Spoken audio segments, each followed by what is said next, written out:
ಆಂಧ್ರದ ತಿರುಮಲದಲ್ಲಿರುವ ತಿಮ್ಮಪ್ಪನ ಸನ್ನಿಧಿ ಅಪವಿತ್ರವಾಗಿದೆ ಅನ್ನೋ ವಿಚಾರ ಬಹಿರಂಗವಾದ ನಂತರದಲ್ಲಿ ದೇವಸ್ಥಾನಗಳು ಸರ್ಕಾರದ ಅಧೀನದಲ್ಲಿ ಇರಬೇಕಾ ಅನ್ನೋ ಚರ್ಚೆ ಕೂಡ ಪ್ರಾರಂಭವಾಗಿದೆ. ಇನ್ಫ್ಯಾಕ್ಟ್ ತಿಮ್ಮಪ್ಪನ ಲಡ್ಡುವಿನಲ್ಲಿ ಅಪವಿತ್ರವಾದ ತುಪ್ಪವನ್ನ, ಕಳಪೆ ಕ್ವಾಲಿಟಿಯ ತುಪ್ಪವನ್ನ ಬಳಕೆ ಮಾಡಲಾಗಿದೆ ಅನ್ನೋ ಸುದ್ದಿ ಬಿತ್ತರವಾದ ದಿನವೇ ರಿಪಬ್ಲಿಕ್ ಕನ್ನಡದ ಮಹಾಭಾರತ ಚರ್ಚಾ ಕಾರ್ಯಕ್ರಮದಲ್ಲಿ ಇದೇ ವಿಚಾರವನ್ನು ನಾವು ಪ್ರಸ್ತಾಪ ಮಾಡಿದ್ವಿ. ಮುಜರಾಯಿ ಇಲಾಖೆಯ ಅಡಿಯಲ್ಲಿ ದೇವಸ್ಥಾನಗಳು ಇರ್ತಾ ಇದೆ. ಎಲ್ಲ ಸರ್ಕಾರಗಳು, ಸರ್ಕಾರದ ಪ್ರತಿನಿಧಿಗಳಿಗೂ ಕೂಡ ದೇವರು, ದೇವಸ್ಥಾನ, ಧರ್ಮ, ಧಾರ್ಮಿಕ ಆಚರಣೆ ಇದ್ರ ಬಗ್ಗೆ ಸಮಾನವಾದ ಆಸಕ್ತಿ, ಆಸ್ಥೆ, ನಂಬಿಕೆ ಇರಬೇಕು ಅಂತ ಇಲ್ಲ. ಕೆಲವೊಂದು ಬಾರಿ ಆಳುವ ಸರ್ಕಾರದ ಪ್ರತಿನಿಧಿಗಳಿಗೆ ದೇವರು, ಧರ್ಮದ ವಿಚಾರವಾಗಿ ಬೇರೆಯ ರೀತಿಯ ಆಲೋಚನೆಗಳಿದ್ದ ಸಂದರ್ಭದಲ್ಲಿ ಅಥವಾ ಆಲೋಚನೆ ಅಭಿಪ್ರಾಯವೇ ಇಲ್ಲದ ಸಂದರ್ಭದಲ್ಲಿ ಮುಜರಾಯಿ ಇಲಾಖೆಯ ಅಧೀನದಲ್ಲಿ ಬರುವ ದೇವಸ್ಥಾನಗಳಿಗೆ ಸಿಗಬೇಕಾದ ಮಾನ್ಯತೆ ಸಿಗುತ್ತಾ? ದೊಡ್ಡ ಮಟ್ಟದ ಚರ್ಚೆಗೆ ವೇದಿಕೆಯಾಗಿತ್ತು ಮಹಾಭಾರತ ಚರ್ಚಾ ಕಾರ್ಯಕ್ರಮ. ಇವತ್ತು ಇದೇ ವಿಚಾರ ದೇಶದಾದ್ಯಂತ ಚರ್ಚೆ ಆಗ್ತಾ ಇದೆ. ಸರ್ಕಾರದ ಅಧೀನದಲ್ಲಿ ದೇವಸ್ಥಾನಗಳು ಮುಂದುವರಿಬೇಕಾ?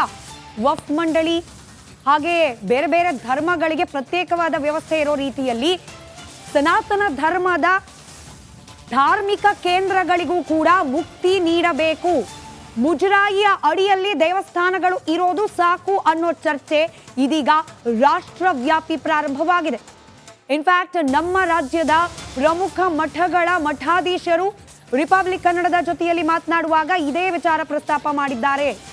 ಮುಜರಾಯಿ ಇಲಾಖೆಯ ಅಡಿಯಲ್ಲಿ ಇಟ್ಕೊಂಡು ದೇವಸ್ಥಾನಗಳಿಗೆ ಬರುವ ಆದಾಯವನ್ನ ಸರ್ಕಾರದ ಬೊಕ್ಕಸಕ್ಕೆ ಹಾಕ್ತಿದ್ದೀವಿ. ಆದರೆ ಆಳುವ ಸರ್ಕಾರಗಳು ತೆಗೆದುಕೊಳ್ಳುವ ಆದಾಯವನ್ನ ಧರ್ಮ, ಧಾರ್ಮಿಕ ಆಚರಣೆ, ನಂಬಿಕೆ, ಶ್ರದ್ಧಾ, ಭಕ್ತಿ ಪಕ್ಕಕ್ಕಿಡಿ. ದೇವಸ್ಥಾನಗಳಿಂದ ಬರ್ತಾ ಇರುವ ಆದಾಯಕ್ಕೆ ಸರಿಸಮಾನವಾಗಿ ಕಾಯಕಲ್ಪ ನೀಡ್ತಾ ಇಲ್ಲ ದೇಗುಲಗಳಿಗೆ ಅನ್ನೋ ದೊಡ್ಡ ಆರೋಪ ಇದ್ದೇ ಇದೆ. ಹೀಗಾಗಿನೇ ಅದರಲ್ಲೂ ಇಂಥ ಆಂಧ್ರ ಪ್ರದೇಶದ ಹಿಂದಿನ ಸರ್ಕಾರದಿಂದ ಆಗಿದೆ ಈ ಚ್ಯುತಿ ಅನ್ನೋ ಚರ್ಚೆ ಪ್ರಾರಂಭವಾದ ಬೆನ್ನಲ್ಲೇ ಸರ್ಕಾರಗಳಿಂದ ದೇವರು ಮುಕ್ತವಾಗಬೇಕು, ಸರ್ಕಾರಗಳಿಂದ ಆಗ್ತಾ ಇರುವ ಈ ಒಂದು ಚ್ಯುತಿ ನಿಲ್ಲಬೇಕು ಅನ್ನೋ ಚರ್ಚೆ ಪ್ರಾರಂಭ ಆಗಿದೆ. ಲಡ್ಡು ಲಡಾಯಿ ಬೆನ್ನಲ್ಲೇ ಇದೀಗ ಹೊಸ ಚರ್ಚೆ. ರಾಜಕೀಯ ಬೇರೆ, ದೈವಭಕ್ತಿ ಬೇರೆ, ನಂಬಿಕೆ ಬೇರೆ. ಹೀಗಾಗಿ ರಾಜಕಾರಣಿಗಳ ನೇರ ಪ್ರಭಾವಕ್ಕೆ ಒಳಗಾಗ್ತಾ ಇರುವ ಪರಿಸ್ಥಿತಿಯನ್ನ ಬದಲಾಯಿಸಿ ಜನಪ್ರತಿನಿಧಿಗಳ ಅಧೀನದಲ್ಲಿ ಇರಬೇಕು, ಮುಜರಾಯಿ ಇಲಾಖೆ ಅದರ ಅಡಿಯಲ್ಲಿ ದೇವಸ್ಥಾನ, ಈ ಪದ್ಧತಿಯನ್ನ ಬದಲಾಯಿಸಿ ಅನ್ನೋ ಚರ್ಚೆ ಕೂಡ ಪ್ರಾರಂಭವಾಗಿದೆ. ಅನೇಕ ಮಠದ ಮಠಾಧಿಪತಿಗಳು, ಶ್ರೀಗಳು ಕೂಡ ಮಾತನಾಡಿದ್ದಾರೆ. ಇದೇ ವಿಚಾರಕ್ಕೆ ಸಂಬಂಧಪಟ್ಟಂತೆ ಏನ್ ಮಾತನಾಡಿದ್ದಾರೆ ಗಮನಿಸಿ. ತಿರುಪತಿ ತಿಮ್ಮಪ್ಪನ ಈ ದಿವ್ಯ ಸನ್ನಿಧಾನದಲ್ಲಿ ಆಗಿರುವಂಥ ತಿರುಪತಿಯ ಲಡ್ಡುವಿನಲ್ಲಿ ಆಗಿರುವಂಥ ಪ್ರಮಾದ ಇವತ್ತು ಶಾಂತಿಯಾಗದ ಮೂಲಕ ಶುದ್ಧೀಕರಣದ ಕಾರ್ಯವನ್ನು ಮಾಡಿದ್ದಾರೆ. ಇನ್ನು ಬೆಂಗಳೂರಿನಿಂದ ಆಗಮಿಸಿರುವಂಥ ಪುರೋಹಿತರು, ಅರ್ಚಕರು, ಅದರಲ್ಲೂ ಕೂಡ ಶ್ರೀ ಶೃಂಗೇರಿ ಶಂಕರ ಮಠದ ಪ್ರಶಾಂತ ಶರ್ಮಾ ಅವರು ನಮ್ಮ ಜೊತೆಲಿದ್ದಾರೆ. ಅವ್ರನ್ನೇ ಮಾತಾಡ್ಸೋಣ. ಗುರುಗಳೇ ನಮಸ್ತೆ. ನಮಸ್ಕಾರ. ಶಾಂತಿ ಹೋಮವನ್ನು ಯಾಗವನ್ನು ತಾವು ನೋಡಿದ್ರ? ಹೌದು, ನಾನು ಬೆಳಗ್ಗೆ ದರ್ಶನಕ್ಕೆ ಹೋದಾಗ ಅಲ್ಲಿ ಪಂಚಗವ್ಯಾದಿ ಪ್ರಾಯಶ್ಚಿತ್ತಗಳನ್ನು ಮಾಡಿದ್ದಾರೆ. ಪಂಚಗವ್ಯ ಅಂದರೆ ಗೋವು, ಗೋವಿನ ಹಾಲು, ಮೊಸರು, ತುಪ್ಪ, ಆಮೇಲೆ ಗೋಮಯ, ಗೋಮೂತ್ರ, ಅದು ಯಾವತ್ತೂ ಪವಿತ್ರವೇ. ಯಾವುದೇ ಪ್ರಾಣಿಗಳ ಮಲಮೂತ್ರಗಳು ಯಾವತ್ತೂ ಯಾರೂ ಸ್ವೀಕರಿಸೋಕ್ಕೆ ಇಷ್ಟಪಡೋದಿಲ್ಲ. ಆದರೆ ಗೋವಿನಿಂದ ಬಂದಿರ್ತಕ್ಕಂಥ ಅದರ ಸಮಸ್ತ ದೇವತೆಗಳು ಇರೋದರಿಂದ ಆ ಗೋವಿನ ಮಲ, ಮೂತ್ರ, ಹಾಲು, ಮೊಸರಿನಿಂದ ಬಂದಿರತಕ್ಕಂಥ ಎಲ್ಲದಿಂದ ಪವಿತ್ರವನ್ನು ಮಾಡಿದ್ದಾರೆ. ಈ ದೇವಸ್ಥಾನ ಶುದ್ಧಿ ಆಯಿತು, ಆ ಲಡ್ಡು ಪ್ರಸಾದವು ಶುದ್ಧಿಯಾಗಿದೆ. ಇದುವರೆಗೆ ಯಾರೋ ಲಡ್ಡು ಪ್ರಸಾದ ಸ್ವೀಕರಿಸಿದ್ದರೋ ಅವರ ಮನಸ್ಸಲ್ಲಿ ಏನಿದೆ, ನಾವೇನಾದರೂ ಆ ಒಂದು ಪ್ರಾಣಿಗಳ ಫ್ಯಾಟನ್ನು ತಿಂದಿದ್ದೀವಂಥ ಭಾವನೆ ಇದ್ರೂ ಸಹಿತ ಇಲ್ಲಿ ಮಾಡಿರ್ತಕ್ಕಂಥ ವೇದ ಮಂತ್ರಗಳ ಕೂಷ್ಮಾಂಡಾದಿ ಪ್ರಾಯಶ್ಚಿತ್ತಗಳ ಹೋಮಗಳಿಂದ, ಪಾರಾಯಣದಿಂದ ಎಲ್ಲರೂ ಇಲ್ಲಿರ್ತಕ್ಕಂಥವ್ರು, ಇಡೀ ದೇಶವಲ್ಲ ಜಗತ್ತೇ ಇವತ್ತು ನಮಗೆ ಶುದ್ಧಿಯಾಗದೆ ಅಂತ ಹೇಳ್ಬೋದು. ಯಾಕೆಂದರೆ ಎಲ್ಲಿ ವೇದ ಮಂತ್ರಗಳಿರುತ್ತೆ, ಎಲ್ಲಿ ಗೋವು ಬ್ರಾಹ್ಮಣರು ಪೂಜೆ ಪುನಸ್ಕಾರಗಳು ಮಾಡ್ತಾರೋ ಅಂಥ ಸ್ಥಳ, ದೇವಾಲಯ ಯಾವತ್ತೂ ಶುದ್ಧಿನೇ. ಇದು ಪೂಜೆ ಪುನಸ್ಕಾರ ಮಾಡಿ ಇವತ್ತು ಒಂದೇ ಅಲ್ಲ, ಈ ಜಗತ್ತಿನಲ್ಲಿ ಮಾಡಿರ್ತಕ್ಕಂಥ ಎಲ್ರಿಗೂ ಆ ಒಂದು ವಿಶ್ವ ಕಲ್ಯಾಣ ಮಾಡೋಕ್ಕೋಸ್ಕರವಾಗಿ ಇವತ್ತು ಎಲ್ಲರೂ ಶುದ್ಧಿಯಾಗಿದ್ದೇವೆ. ಇಲ್ಲಿ ಬಂದಿರತಕ್ಕಂಥ ಒಬ್ಬರೆಲ್ಲ ದೇವಸ್ಥಾನ ಒಂದೇ ಅಲ್ಲ, ಇಡೀ ಜಗತ್ತೇ ಇವತ್ತು ಶುದ್ಧಿಯಾಗಿದೆ ಅಂತ ಹೇಳ್ಬೋದು. ಆ ಪ್ರೋಕ್ಷಣೆಯನ್ನು, ದಿವ್ಯ ಜಲವನ್ನು, ಪಾವಿತ್ರ್ಯ ಜಲವನ್ನು ಸನ್ನಿಧಾನದ ಪ್ರಾಂಗಣ ಎಲ್ಲ ಕಡೆಗಳಲ್ಲೂ ಕೂಡ ಪ್ರೋಕ್ಷಣೆ ಮಾಡಿದರು. ಅದು ಏನನ್ನು ಸೂಚಿಸುತ್ತೆ ಗುರುಗಳೇ? ಅಂದರೆ ಸೂರ್ಯ ಎಲ್ಲೇದು ಸಹಿತ ಸೂರ್ಯನ ಕಿರಣಗಳು ಬಿದ್ದರೆ ಯಾವ ರೀತಿ ಸೂರ್ಯ ಎಲ್ಲರ ಮನೆಗೆ ಬರಬೇಕಾಗಿಲ್ಲ, ಒಂದೊಂದು ಸ್ಥಳಕ್ಕೂ ಬರಬೇಕಾಗಿಲ್ಲ, ಸೂರ್ಯ ಒಂದೇ ಕಡೆ ಇದ್ದರೆ ಆ ಕಿರಣಗಳು ಬಿದ್ದರೆ ಸಾಕು. ಹಾಗೆ ವೇದ ಮಂತ್ರಗಳು ಎಲ್ಲಿ ಗೋವಿಂದ ವೇದನಾಮ ಸ್ಮರಣೆ ವೇದ ಮಂತ್ರ ಹೇಳಿದ್ರೆ ಸಾಕು, ಎಷ್ಟೋ ಯೋಜನೆ ಅಂತ ಹೇಳಿದ್ರೆ ಈ ಜಗತ್ತನ್ನೇ ಕಾಪಾಡುತ್ತೆ. ಅಷ್ಟು ಶಕ್ತಿ ಇರತಕ್ಕಂಥ ಒಂದು ವೇದ ಮಂತ್ರಗಳಿಂದ ಪ್ರೋಕ್ಷಣೆ ಮಾಡಿದ್ದಾರೆ. ಪ್ರೋಕ್ಷಣೆ ಮಾಡಿದ ಮೇಲೆ ಅದರಿಂದ ಪಂಚಗವ್ಯದಿಂದ ಪ್ರೋಕ್ಷಣೆ ಮಾಡಿದ್ದಾರೆ. ನೀವು ನೋಡ್ಬೋದು ಇಷ್ಟೆಲ್ಲ ಆದರೂ ಸಹಿತ ಲಡ್ಡು ಕೌಂಟರ್ಗಳಲ್ಲಿ ಜನಗಳು ಇದ್ದೇ ಇದ್ದಾರೆ. ಅದು ಏನೇ ಆಗಿರ್ಬೋದು, ಆ ಭಗವಂತನ ವೀಕ್ಷಣೆ ಬಿದ್ದರೆ ಆ ವಿಷವೂ ಸಹಿತ ಆ ಒಂದು ದಿವ್ಯಾಹಾರ ಆಗುತ್ತೆ, ಅಮೃತ ಆಗುತ್ತೆ ಅಂತಕ್ಕಂಥ ನಂಬಿಕೆ ನಮ್ಮಲ್ಲಿದೆ. ಆ ನಂಬಿಕೆಯಿಂದಲೇ ಯಾರಿಗೇನು ಇದುವರೆಗೂ ಯಾರಿಗೂ ವ್ಯತ್ಯಾಸ ಆಗಿಲ್ಲ.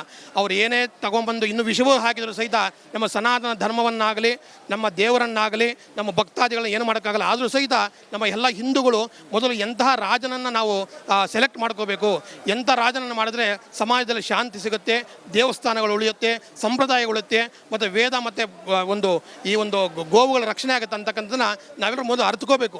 ಅರ್ಥಕೊಂಡು ಅಂಥವ್ರನ್ನ ನಾವು ರಾಜ್ಯಭಾರಕ್ಕೆ ತರಬೇಕು ವಿನಃ ಯಾರ್ಯಾರನ್ನ ತಂದರೆ ನಮಗೆ ಇಂಥ ಒಂದು ಸ್ಥಿತಿಗಳು ಮುಂದಕ್ಕೆ ಬರ್ತಾ ಇರುತ್ತೆ. ಎಲ್ಲರೂ ಎಚ್ಚೆತ್ಕೋಬೇಕು. ಒಗ್ಗಟ್ಟಾಗಿ ಇಂಥ ದುಷ್ಕೃತ್ಯಗಳಾಗಿರೋದಕ್ಕೆ ಪ್ರತಿಭಟನೆ ಮಾಡಿ ಅವರಿಗೆ ಸರಿಯಾಗಿರ್ತಕ್ಕಂಥ ಭಗವಂತ ಏನು ಬೇಕೋ ಶಿಕ್ಷೆ ಕೊಡ್ತಾರೆ. ಆದರೆ ಇಲ್ಲಿ ಅವರು ಮಾಡಿರ್ತಕ್ಕಂಥ ಒಂದು ಕಾನೂನು ಪ್ರಕಾರವಾಗಿ ಅವ್ರಿಗೆ ಶಿಕ್ಷೆ ಆಗಬೇಕು ಅಂತ ನಾನು ಹೇಳ್ತೇನೆ. ಕ್ಯಾಮ್ರಾ ಪರ್ಸನ್ ಲಕ್ಷ್ಮಿ ಜೊತೆ ನಾನು ರಂಜಿತ್ ಸೂರ್ಯ, ರಿಪಬ್ಲಿಕ್ ಕನ್ನಡ, ತಿರುಮಲ. ತಿಮ್ಮಪ್ಪನ ಲಡ್ಡು ಪ್ರಸಾದದಲ್ಲಿ ಗೋವಿನ ಕೊಬ್ಬಿನ ಅಂಶ ಆಯಿತು, ಹಂದಿಯ ಕೊಬ್ಬಿನ ಅಂಶ ಆಯಿತು. ಹೀಗಾಗಿ ಸ್ಥಳ ಪಾವಿತ್ರ್ಯತೆಗೆ ಧಕ್ಕೆ ಆಗಿದೆ. ಹಾಗೆ ಆ ಲಡ್ಡು ಪ್ರಸಾದದ ಪರಿಶುದ್ಧತೆಗೆ ಧಕ್ಕೆ ಆಗಿದೆ ಅಂತ ಹೇಳಿ ಹೋಮ ಹವನ ಮಾಡಿಸಲಾಗ್ತಾ ಇದೆ. ಹಾಗೆ ಅದರ ಜೊತೆಗೆ ಪಾವಿತ್ರ್ಯತೆಗೋಸ್ಕರ ವಿಶೇಷ ಪೂಜೆ ಪುನಸ್ಕಾರ ಮಾಡಲಾಗ್ತಾ ಇದೆ. ಇದೆಲ್ಲವೂ ಕೂಡ ಬಾಹ್ಯ ಶುದ್ಧಿ, ಅಂದರೆ ದೇವಸ್ಥಾನದ ಪ್ರಾಂಗಣ ಹಾಗೆ ಆ ಲಡ್ಡು ತಯಾರಿಕೆ ಮಾಡುವ ಕೇಂದ್ರ, ಇದೆಲ್ಲವನ್ನ ಕೂಡ ಶುದ್ಧೀಕರಣ ಮಾಡುವ ಪ್ರಕ್ರಿಯೆ ಆಗ್ತಾ ಇದೆ. ಆದರೆ ಉದ್ದೇಶದ ಶುದ್ಧಿ ಯಾವಾಗ ಆಗೋದು? ಇಂಥದ್ದೊಂದು ಅಪವಿತ್ರ ಕೆಲಸವನ್ನ ಮಾಡಬೇಕು ಅಥವಾ ಮಾಡಬಹುದು ಅನ್ನೋ ಆಲೋಚನೆ ಯಾರಲ್ಲೇ ಬಂದಿದ್ರೂ ಕೂಡ ಅವರ ಮನಸ್ಸನ್ನ ಅವರ ಆಲೋಚನೆಯನ್ನ ಶುದ್ಧ ಮಾಡೋದು ಹೇಗೆ? ಇಂಥದ್ದೊಂದು ಗಂಭೀರವಾದ ಚರ್ಚೆ ಇದೀಗ ಪ್ರಾರಂಭ ಆಗ್ತಾ ಇದೆ. ಇದೇ ಲಡ್ಡು ಲಡಾಯಿಯ ಮುಂದುವರೆದ ಭಾಗವಾಗಿ ದೇವಸ್ಥಾನಗಳು ಅಂತಂದ್ರೆ ಅತ್ಯಂತ ಪರಮ ಪವಿತ್ರ ಹಾಗೆ ಪೂಜನೀಯ, ಭಕ್ತಿ ಭಾವ ಶ್ರದ್ಧೆ ನಂಬಿಕೆ ಇದೆಲ್ಲವೂ ಇರಬೇಕಾದ ಜಾಗ. ಇಲ್ಲೇನೆ ಅಪವಿತ್ರವಾದ ಕೆಲಸವನ್ನ ಮಾಡಬೇಕು ಅಂತ ಆಲೋಚನೆ ಬರ್ತಿರುವವರನ್ನ ಸರಿ ಮಾಡೋದು ಹೇಗೆ? ಇಂಥವರಿಂದ ಸನಾತನ ಧರ್ಮಕ್ಕೆ ಸಂಬಂಧಪಟ್ಟ ಆಲಯಗಳನ್ನ, ಮಂದಿರಗಳನ್ನ, ಮಠಗಳನ್ನ, ಧಾರ್ಮಿಕ ಶ್ರದ್ಧಾ ಕೇಂದ್ರಗಳನ್ನ ಮುಕ್ತಗೊಳಿಸೋದು ಹೇಗೆ ಅನ್ನೋ ಚರ್ಚೆ ಕೂಡ ಪ್ರಾರಂಭವಾಗಿದೆ. ಅದರ ಭಾಗವಾಗಿಯೇ ಇದೀಗ ಮಠಾಧಿಪತಿಗಳು ಶುರು ಮಾಡಿರುವ ಚರ್ಚೆ ಈ ರಾಜಕೀಯದಿಂದ ದೂರ ಇಡೀ ದೇವಸ್ಥಾನಗಳನ್ನ ವೋಟ್ ಬ್ಯಾಂಕ್ ಆಗಿ ಬಳಕೆ ಮಾಡಿಕೊಂಡಿದ್ದಾಯ್ತು, ದೇವಾಲಯಗಳನ್ನ ಶಕ್ತಿ ಕೇಂದ್ರಗಳಾಗಿ ಬಳಕೆ ಮಾಡಿಕೊಂಡಿದ್ದಾಯ್ತು, ಮಠಮಾನ್ಯಗಳನ್ನ ರಾಜಕೀಯ ದಾಳ ಉರುಳಿಸುವ ಪಗಡೆಯ ಹಾಸಾಗಿ ಬಳಕೆ ಮಾಡಿಕೊಂಡಿದ್ದಾಯ್ತು. ಇನ್ಸಾಕು. ಈ ಸರ್ಕಾರದ ಅಧೀನದಲ್ಲಿ ಎಲ್ಲಿವರೆಗೂ ದೇವಾಲಯಗಳು ಇರುತ್ತೋ ಅಲ್ಲಿವರೆಗೂ ರಾಜಕೀಯ ಉದ್ದೇಶಕ್ಕೆ ಹಾಗೆ ರಾಜಕೀಯ ಪಕ್ಷಗಳ ಐಡಿಯಾಲಜಿಗೆ ತಕ್ಕಂತೆ ದೇವಸ್ಥಾನಗಳ ಮೇಲೆ ಪರಿಣಾಮ ಬೀರುವಂತಹ ಸಂಗತಿಗಳು ಪದೇ ಪದೇ ಆಗ್ತಲೇ ಇರುತ್ತೆ. ಹೀಗಾಗಿ ಮೊದಲು ದೇವಾಲಯಗಳನ್ನ ರಾಜಕೀಯದಿಂದ ಮುಕ್ತಗೊಳಿಸಿ ಅನ್ನೋ ಚರ್ಚೆ ಪ್ರಾರಂಭ ಆಗ್ತಾ ಇದೆ. ತಿರುಪತಿ ತಿಮ್ಮಪ್ಪನ ಲಡ್ಡು ಪ್ರಸಾದದಲ್ಲಿ ಕಲಬೆರಕೆಯಾದ ಆರೋಪ, ಇದರ ಬೆನ್ನಲ್ಲೇ ಶುರುವಾಗಿದೆ ಇದೀಗ ಹೊಸದೊಂದು ಬೇಡಿಕೆ. ಲಡ್ಡು ಲಡಾಯಿಯಿಂದ ಭಕ್ತರ ಭಾವನೆಗಳಿಗೆ ಧಕ್ಕೆಯಾಗಿದೆ. ಇದಕ್ಕೆ ಪ್ರಮುಖವಾಗಿ ಕಾರಣವಾಗಿದ್ದೇ ರಾಜಕೀಯ. ಆಂಧ್ರದಲ್ಲೂ ಕೂಡ ಜಗನ್ ರೆಡ್ಡಿ ಸರ್ಕಾರ ಇದ್ದ ಸಂದರ್ಭದಲ್ಲಿ ಇಂಥ ಕೃತ್ಯ ಆಗಿದೆ. ಜಗನ್ ರೆಡ್ಡಿ ಅವರಿಗೆ ವೈಯಕ್ತಿಕವಾಗಿಯೂ ಅವರ ಪಕ್ಷಕ್ಕೆ ಸಮಿಷ್ಠಿಯಾಗಿಯೂ ಕೂಡ ಹಿಂದೂ ಧರ್ಮ, ಸನಾತನ ಧರ್ಮ, ಅದರ ಆಚರಣೆಗಳ ಬಗ್ಗೆ ವಿಶೇಷವಾದ ಒಲವು ಕಾಳಜಿ ಇರಲಿಲ್ಲ. ಹೀಗಾಗಿಯೇ ಲಡ್ಡು ಅಪವಿತ್ರವಾಗಿದೆ ಅನ್ನೋ ವಾದ. ಇದೊಂದು ಉದಾಹರಣೆಯಾಗಿ ತೆಗೆದುಕೊಂಡು ಇಡೀ ಭಾರತದಲ್ಲಿರುವ ಹಿಂದೂ ದೇಗುಲಗಳನ್ನು ರಾಜಕೀಯದಿಂದ ದೂರ ಇಡಬೇಕು ಅನ್ನೋ ಗಂಭೀರ ಚರ್ಚೆಗೆ ವೇದಿಕೆ ಸಿದ್ಧವಾಗ್ತಾ ಇದೆ. ಅದರಲ್ಲೂ ಮುಜರಾಯಿ ಇಲಾಖೆಯಿಂದ ಮುಕ್ತ ಮಾಡಿ ದೇವಾಲಯಗಳನ್ನ. ಹಿಂದಿನ ಕಾಲದಲ್ಲಿ ಹೇಗಿತ್ತು, ದೇವಾಲಯಗಳು ಸ್ವತಂತ್ರವಾಗಿ ಕಾರ್ಯವನ್ನು ನಿರ್ವಹಿಸ್ತಾ ಇದ್ವು, ಹಾಗೆ ಮಾಡಿ ನಮಗೆ ಈ ಮುಜರಾಯಿ ಇಲಾಖೆಯ ಮೇಲುಸ್ತುವಾರಿ ಬೇಕಾಗಿಲ್ಲ.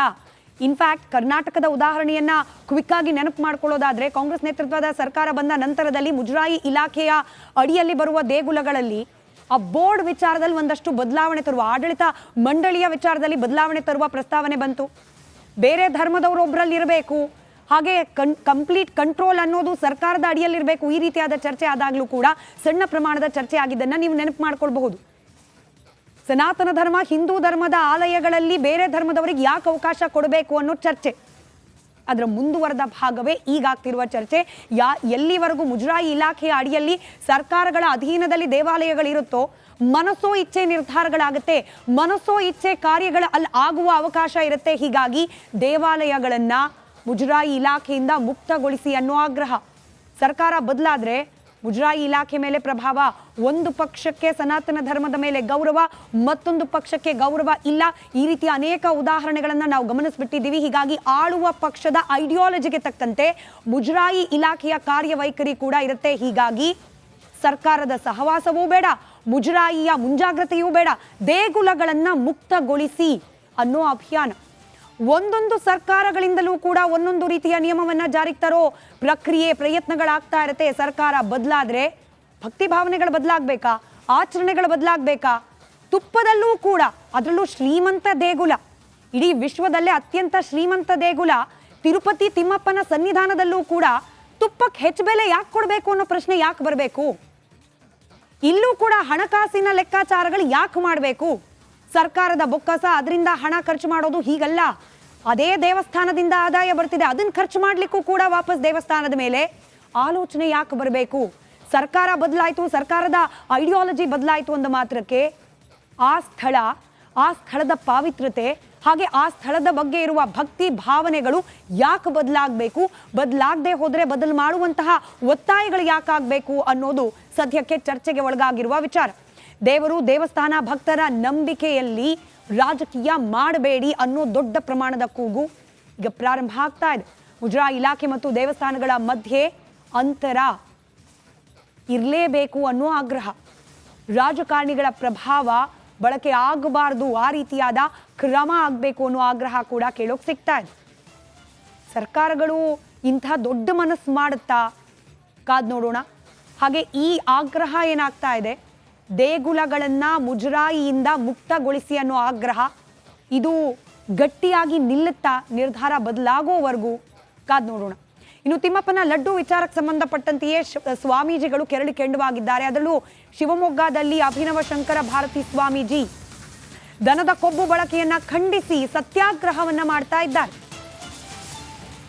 3 ದಿನಗಳ ಕಾಲ ಉಪವಾಸ ಸತ್ಯಾಗ್ರಹದ ಜೊತೆಗೆ ಶ್ರೀಗಳು ಮೌನ ವ್ರತಕ್ಕೂ ಕೂಡ ಜಾರಿದ್ದಾರೆ. ಸನಾತನ ಧರ್ಮದ ನಂಬಿಕೆ ಬಗ್ಗೆ ಆಗಿರುವ ಈ ಘಾಸಿಯನ್ನ ಖಂಡಿಸಿ ಮೌನ ವ್ರತಕ್ಕೆ ಶರಣಾಗಿದ್ದಾರೆ ಅಭಿನವ ಭಾರತಿ ಶ್ರೀಗಳು. ಶ್ರೀಗಳ ಕಚೇರಿಯಿಂದ ಹೊರಡಿಸಲಾಗಿರುವ ಅಧಿಕೃತ ಪತ್ರಿಕಾ ಪ್ರಕಟಣೆಯನ್ನ ಗಮನಿಸ್ತಾ ಇದ್ದೀರಿ. ತಿಮ್ಮಪ್ಪನ ಲಡ್ಡು ಪ್ರಸಾದದಲ್ಲಿ ಆದ ಅಚಾತುರ್ಯವನ್ನ ಖಂಡಿಸಿ ಸತ್ಯಾಗ್ರಹ, ಅಂದರೆ ಯಾರು ತಪ್ಪಿತಸ್ಥರಿದ್ದಾರೆ ಅವರಿಗೆ ಶಿಕ್ಷೆ ಆಗಬೇಕು, ಮತ್ತೆ ಈ ರೀತಿಯ ತಪ್ಪುಗಳ ಆಗದೆ ಇರೋ ರೀತಿಯಲ್ಲಿ ಕ್ರಮ ಆಗಬೇಕು ಅಂತ ಆಗ್ರಹಿಸಿ ಪ್ರತಿಭಟನಾರ್ಥವಾಗಿ ಸತ್ಯಾಗ್ರಹವನ್ನ ಮಾಡ್ತಿರೋದಾಗಿ ಈ ಪ್ರಕಟಣೆಯಲ್ಲಿ ತಿಳಿಸಲಾಗಿದೆ.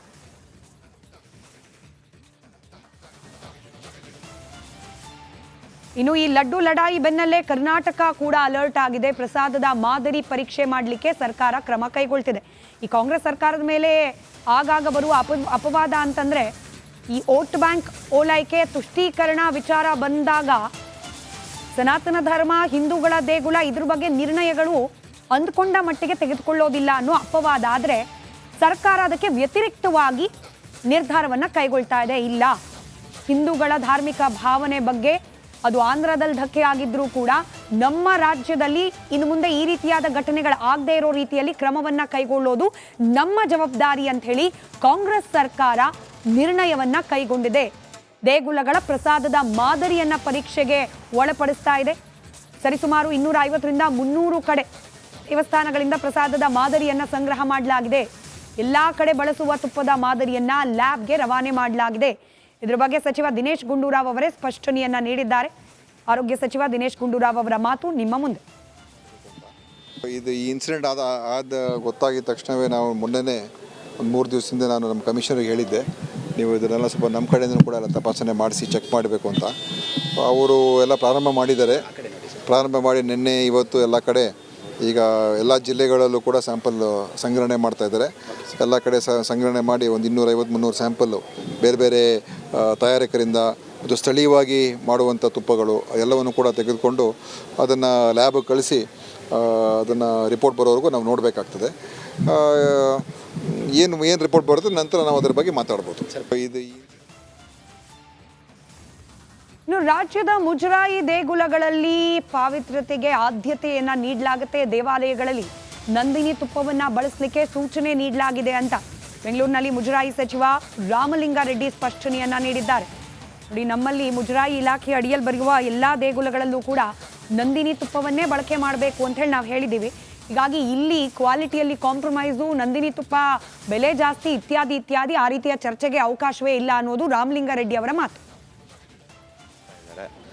ನಮ್ಮ ರಾಜ್ಯದಲ್ಲಿ 100ಕ್ಕೆ 99 ಭಾಗ ನಂದಿನಿ ತುಪ್ಪವನ್ನೇ ಬಳಸ್ತಾ ಇದ್ದಾರೆ.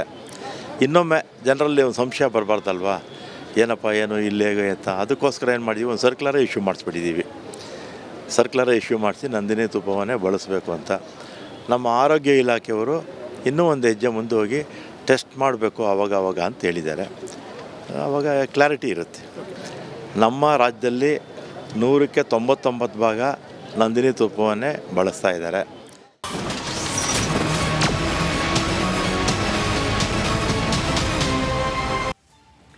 ಲಡ್ಡು ವಿಚಾರಕ್ಕೆ